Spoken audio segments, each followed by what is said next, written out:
समूचे विश्व में धूमधाम से मनाई जाती है। गुरु पूर्णिमा को आषाढ़ी पूर्णिमा भी कहते हैं। इस बार गुरु पूर्णिमा 9 जुलाई को है। आप सबको इस दिन की ढेरों बधाइयाँ। हमारे गुरुदेव संत श्री आशाराम जी बापू ने गुरु पूर्णिमा का महत्व समझाते हुए बतलाया कि 18,000 श्लोकों वाली भागवत महापुराण की रचना करने वाले गुरु वेद व्यास जी को देवता भी सम्मान क्यों दिया करते थे और गुरु वेद व्यास जी ने मानव कल्याण के लिए क्या क्या योगदान दिए हैं। आपके जीवन में गुरुत्व आ जाए, लघु जीवन देखने, सूंघने, चखने, वाहवाही सुनने, अहंकार पोषने में खत्म हो जाता है। गुरु पूर्णिमा तुम्हें मनाती के बेटे लघु जीवन में उलझो नहीं। आपका गुरु पूर्णिमा का जीवन गुरुत्व जीवन के तरफ बढ़ो आगे। गु माना अंधकार, रु माना प्रकाश। अपने ऊपर जो अंधकार अज्ञान का पर्दा है वो ज्ञान के प्रकाश में उस अज्ञान को हटाकर आप निर्दुख हो जाओ। निर्ममो निरअहंकार सम दुख सुख क्षमी। शरीर में, परिवार में, संसार के व्यवहार में ममता रखेंगे तो फंस जाएंगे। किसी चीज वस्तु को पकड़ के अहंकार करेंगे तो भी दुखदायी घड़ियां है। शरीर में ममता, वस्तु में ममता रखकर संसार में फंसने का काम मत करो। निर्ममो निरअहंकार सम दुख सुख क्षमी। दुख और सुख की परिस्थिति में सम रहो। तो गुरु पूर्णिमा सिखाती है कि आप भगवान को प्रीति करो। भगवान का जिसने एक बार स्वभाव जान लिया वो भगवान की प्रीति के बिना रह नहीं सकता। और संसार का स्वभाव जान लिया तो संसार से उपराम हुए बिना रह नहीं सकता। संसार धोखे से भरा है, कामना से भरा है, कपट से भरा है, फरियाद से और दुख से, पीड़ाओं से भरा है और अंत में मौत की खाई में ले जाता है। संसार का ये स्वभाव है। कितना भी शरीर को संभालो बीमार हो जाएगा, अंत में मर जाएगा। कितने भी साथी हो लेकिन कुछ न कुछ साथियों से छुपा कर ही रखता है संसार। पत्नी पति के से कुछ न कुछ छुपा के बैठती, पति पत्नी से छुपा के रखे। शत्रु सीधा सताता है तो मित्र रूठ कर सताता है। मित्र बीमार होता है तब दुख देता है, मित्र दूर हो जाता है तब दुख देता है, मित्र मर जाता है तब दुख देता है।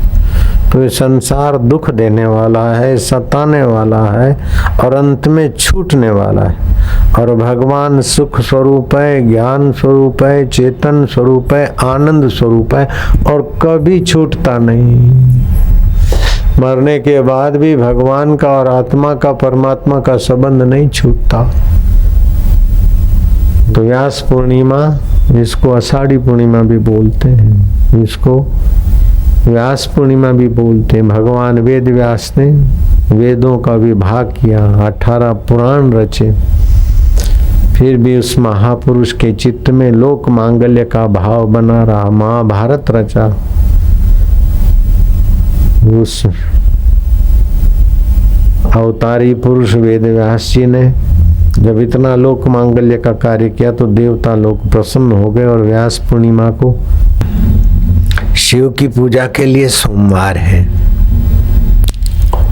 हनुमान की पूजा के लिए मंगल और शनिवार है, सूर्य नारायण की पूजा के लिए रविवार है और शिव जी का वार्षिक उत्सव शिवरात्रि और कृष्ण जी के लिए वार्षिक उत्सव जन्माष्टमी और राम जी के लिए रामनवमी, हनुमान जी के लिए हनुमान जयंती। लेकिन राम में राम तत्व, शिव में शिव तत्व, हनुमान जी में जो आत्म तत्व है वो प्राणी मात्र के अंदर छुपा है और उसकी जागृति के बिना सारी साधना अधूरी रह जाती।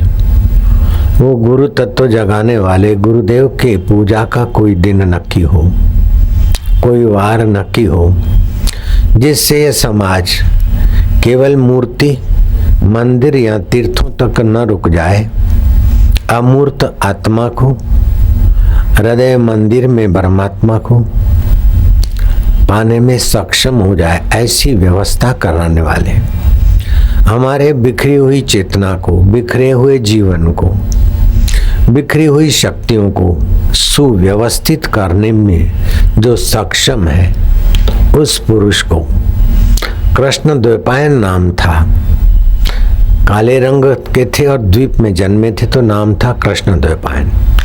लेकिन वेदों की व्याख्या और 18 पुराणों का संकलन, रचन और ब्रह्मसूत्र आदि ऐसे मानव उद्धार के सदग्रंथ और प्रयास करने वाले इस श्री कृष्ण द्वैपायन को भगवान वेदव्यास की माननीय उपाधि से संपन्न कराकर व्यास पूर्णिमा महोत्सव को वरदानों से संपन्न किया और गुरुदेव का पूजन गुरुवार और गुरु तत्व का वर्ष व्यास पूर्णिमा है। भगवान वेद व्यास 17 पुराण रच चुके थे, फिर भी उनके आत्मा में संतोष नहीं हुआ। तब देव ऋषि नारद जी ने कहा कि कलयुग का मनुष्य है, आपने वेदों को, उपनिषदों को, पुराणों में किस्से कहानियों के द्वारा लोगों तक पहुंचाने का प्रयत्न किया, महाभारत आदि, फिर भी कलयुग के मनुष्य में ये भारी दोष रहते हैं। जैसे किसान नहीं चाहता कि मैं गेहूं की खेती में गेहूं बोऊं और फालतू घास या और फालतू पौधे उभरे, लेकिन उभर आते हैं। मकई वाला मकई ही चाहता है, फिर भी और कचरा उभर आता है। ऐसे कपास वाला कपास की ही खेती करता है और भी कचरा आ जाता है।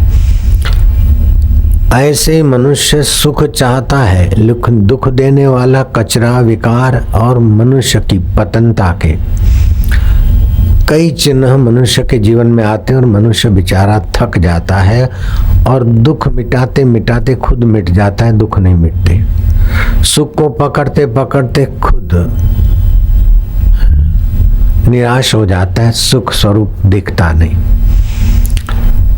तो ऐसे वेदव्यास जी महाराज ने सुंदर उपाय खोजे हैं। जैसे किसान गुड़ाई करता है, निदाई करता है, फालतू घास, अवांछनीय कचरा निकाल देता है, ऐसे हमारे जीवन में से अवांछनीय वासनाएं, अवांछनीय कर्म, अवांछनीय चिंतन हट जाए और वांछनीय चिंतन हमारा फले फूले।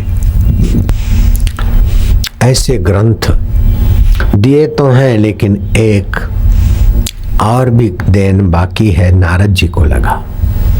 नारद जी ने कहा, हे महामुनि, आप ध्यान में निपुण हैं, आप ध्यान समाधि में लग जाइए और युग युगांतर, कल्प कल्पांतर में व्यापक परब्रह्म परमात्मा अपनी प्रेम लीलाएं करके, जीवों को अपनी ओर आकर्षित करके, वीर रस, श्रृंगार रस, हास्य रस आदि तो हैं, लेकिन प्रेम रस देकर पातकी से पातकी आदमी को भी भक्ति के रस से संपन्न करने वाली भगवान कृष्ण की लीलाओं का स्मरण करके समाधि में जाइए। और युग युग में भगवान ने जो कुछ लीलाएं की और उपदेश दिए, उनको आप लिपिबद्ध करके भागवत ग्रंथ लिखे। नियम, कानून, कायदे, ऐसा करने से ऐसा फल हुआ, राजा को ऐसा करने से ऐसा हुआ, ये तो आपने सुंदर व्याख्या की पुराणों में। इस प्रकार आपके ग्रंथ और तो हैं, लेकिन महाराज भागवत ग्रंथ की रचना करने के लिए आप समाधि करिए। व्यास जी को ये बात जची और वेद व्यास जी 8-8 घंटे ध्यान समाधि में बैठ जाते थे। भूख लगी तो बैर फल खा लिए, इसलिए उनका नाम बादरायण भी पड़ा। ऐसे वेद व्यास जी ने समाधि लगाकर भगवान की दिव्य लीलाएं देखी, फिर श्लोकबद्ध लिखने लगे, फिर समाधि लगाए। तो बहुत समय लग जाता था। तो भगवान गणपति का ध्यान किया, मानसिक आह्वान किया, और लोक मांगल्य में भगवान गणपति आप मेरा सहयोग करें।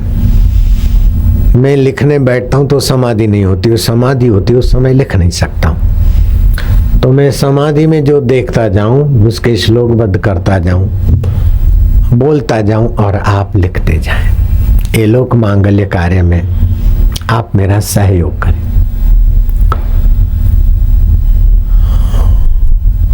इंद्रिय संयम में गणपति से बढ़कर कोई देवता और कोई ऋषि तपस्वी नहीं। संयम में गणेश जी सर्वोपरि है। साधुओं में मां पार्वती और संयम में भगवान गणपति। तो संयम के धनी गणपति जी सहमत हुए, व्यास जी बोलते गए और गणेश जी लिखते गए। लेकिन व्यास जी देखें फिर श्लोक रचना करे, गणेश जी तो लिख दे, फिर इंतजार करना पड़े। तो गणेश जी ने कहा मेरा समय बीच बीच में खाली पड़ जाता है, व्यर्थ समय न जाए। तो व्यास जी बुद्धिमान थे कि महाराज मैं बोलूं, श्लोक रचना करूं, उसमें कहीं कमी हो, त्रुटि हो तो उस मेरे लेखों को भी आप देखते जाएं, क्योंकि आप भगवान शिव के सपूत और मां पार्वती के सपूत और वरदानों से सम्मत रिद्धि सिद्धियों के स्वामी। तो गणेश जी लिखते भी गए और विश्लेषण करते, ठीक ठाक करते गए। 18,000 श्लोक लिखे गए और नाम पड़ा श्रीमद् भागवत।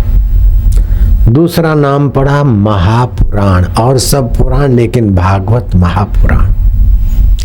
तीसरा नाम पड़ा परमहंस संहिता।